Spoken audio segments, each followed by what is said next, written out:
마약 투약 후 도심을 질주한 덤프트럭 운전자가 검거됐습니다. 어제 저녁 6시 반쯤 서울 구로구 마약에 취한 운전자가 25톤 트럭을 몰며 서울 도심에서 25분간 도주국을 벌입니다. 출동한 경찰관이 차를 멈춰 세우려 했지만 검문의 불응, 전봇대를 들이받고 정체된 승용차와 충돌한 뒤에야 멈춰섰는데 당시 목격자들의 이야기를 들어보시죠. 큰 덤프 트럭이 저쪽에서 큰 굉음을 내면서 내려오더라고요. 그 경찰차를 살짝 피해서 저기 윈도 위로 올라가면서 여 차들이 주차되어 있는 정차되어 있는 차량을 그 사이로 치면서 경찰은 횡설수설하는 운전자를 보고 음주 측정을 했지만 술은 마시지 않은 것으로 나와서 마약 투약 가능성을 염두해주고 조사를 벌였고 이에 운전자가 경찰 조사에서 인천에서 필로폰을 투약한 뒤 여기까지 온 거예요. 서울까지, 구로구까지. 운전을 했다고 진술한 것으로 알렸습니다.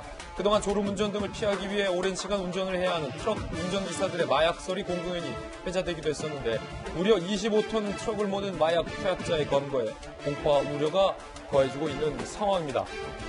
자, 이게 사실은 말이죠. 이 25톤 덤프트럭 같은 경우는 그 자체로 김변 박사님 굉장히 위협적인 네.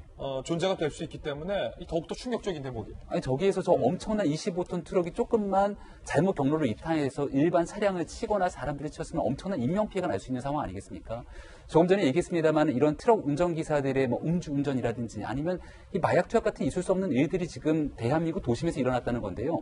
아마도 이러한 마약 투약 같은 경우는 초범일 가능성은 굉장히 적을 겁니다. 네. 그렇다면 수차례 투약했을 가능성을 배제할 수가 없는 것이고 그럼 이러한 방식으로 대한민국 어딘가에서도 마찬가지로 살아있는 흉기 무기처럼 도로를 내달리고 있는 마약 투약한 그런 운전기사들이 있을 수도 있다는 사실 아니겠습니까?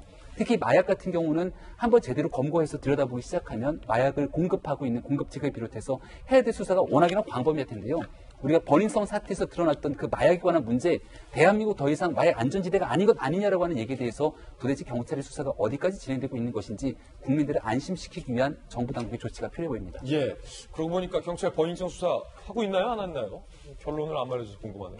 저희들은 60초 광고 후에 돌아오겠습니다. 잠시 후에 뵙죠.